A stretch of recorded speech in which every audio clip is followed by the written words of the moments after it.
उत्तर प्रदेश के संभल जिले में गुरुवार 16 अप्रैल 2026 को एक बड़ी बुलडोजर कार्रवाई हुई। प्रशासन ने चंदौसी मार्ग के किनारे बिछौली गांव में सरकारी जमीन पर बने अवैध निर्माणों को तोड़ दिया। यहां 12.25 बीघा जमीन पर बनी ईदगाह और करीब 2.5 बीघा जमीन पर बना इमामबाड़ा ध्वस्त कर दिया गया। कुल मिलाकर लगभग 25 बीघा सरकारी जमीन को कब्जा मुक्त किया गया, जिसकी कीमत करीब 6.5 करोड़ रुपए बताई जा रही है। इस कार्रवाई में 4 बुलडोजर लगाए गए। सुबह सुबह भारी पुलिस बल के साथ प्रशासन की टीम पहुंची। एसडीएम निधि पटेल के निर्देशन में नायब तहसीलदार दीपक जुरैल की टीम, 2 राजस्व निरीक्षक और 7 लेखपाल मौके पर थे। पुलिस और पीएसी के जवान भी साथ थे। जब टीम पहुंची तो स्थानीय लोगों की भीड़ जमा हो गई। मुस्लिम समुदाय के लोग इमामबाड़ा और ईदगाह तोड़ने का विरोध करने लगे। पुलिस ने भीड़ को खदेड़ दिया और सुरक्षा व्यवस्था कड़ी कर दी। बाद में 5 थानों की पुलिस फोर्स, 1 कंपनी पीएसी और रैपिड रिलीफ फोर्स को भी तैनात किया गया। जिला मजिस्ट्रेट डॉक्टर राजेंद्र पेंसिया और एसपी के विश्नोई भी मौके पर पहुंचे और पूरे ऑपरेशन का जायजा लिया। प्रशासन का कहना है कि ये अवैध कब्जा था और लैंड बैक योजना के तहत सरकारी जमीन को वापस लिया जा रहा है। पिछले 1.5 साल में संभल जिले में कुल 125 हेक्टेयर जमीन को इसी तरह कब्जा मुक्त किया जा चुका है। कार्रवाई के दौरान ईदगाह को बुलडोजर से पूरी तरह जमींदोज कर दिया गया। इमामबाड़े के मामले में पहले मुस्लिम समुदाय के कुछ लोग खुद ढांचा तोड़ने लगे, लेकिन एसडीएम निधि पटेल ने पहुंचकर उन्हें रोका।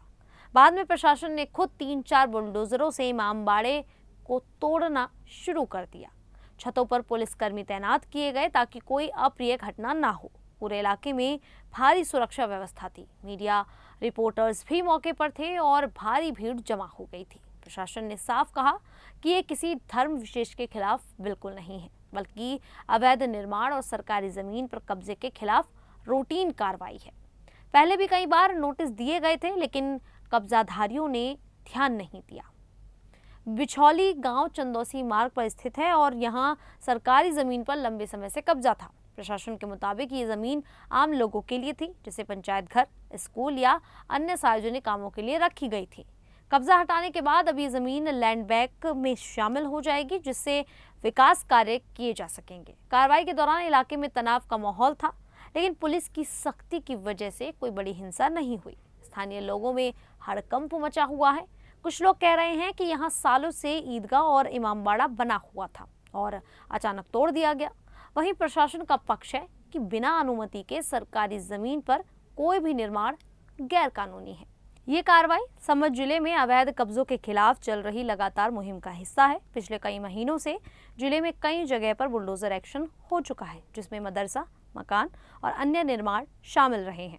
मुख्यमंत्री योगी आदित्यनाथ की सरकार अवैध कब्जा हटाने पर जोर दे रही है। संभल में पहले भी सांप्रदायिक तनाव की घटनाएं हो चुकी हैं, इसलिए प्रशासन ने इस बार सुरक्षा के खास इंतजाम किए। ड्रोन से निगरानी भी की जा रही थी। कार्रवाई पूरी होने के बाद इलाके में शांति बनाए रखने के लिए अतिरिक्त पुलिस बल तैनात रखा गया है। कुल मिलाकर संभल के बिछौली गांव में हुई ये बुलडोजर कार्रवाई सरकारी जमीन को वापस लाने का बड़ा कदम है। प्रशासन का दावा है कि ये कार्रवाई पूरी तरह कानूनी और पारदर्शी तरीके से की गई। लोगों को पहले नोटिस दिए गए थे, लेकिन जब जवाब नहीं मिला तो एक्शन लिया गया। इस घटना से इलाके के कुछ लोगों में निराशा है, जबकि कई लोग कह रहे हैं कि सरकारी जमीन पर कब्जा गलत है और इसे हटाना जरूरी था। अब देखना होगा कि आगे इस जमीन का क्या उपयोग किया जाएगा। फिलहाल स्थिति नियंत्रण में है और प्रशासन सतर्क है। खैर, आप सभी को ये जानकारी कैसी लगी, आप हमें कमेंट करके जरूर बताइएगा। अभी के लिए इतना ही। फिर हाजिर होंगे ऐसी ही देश और दुनिया से जुड़ी बड़ी खबरों के साथ। तब तक के लिए देखते रहिए द न्यूज़ 15 यूपी।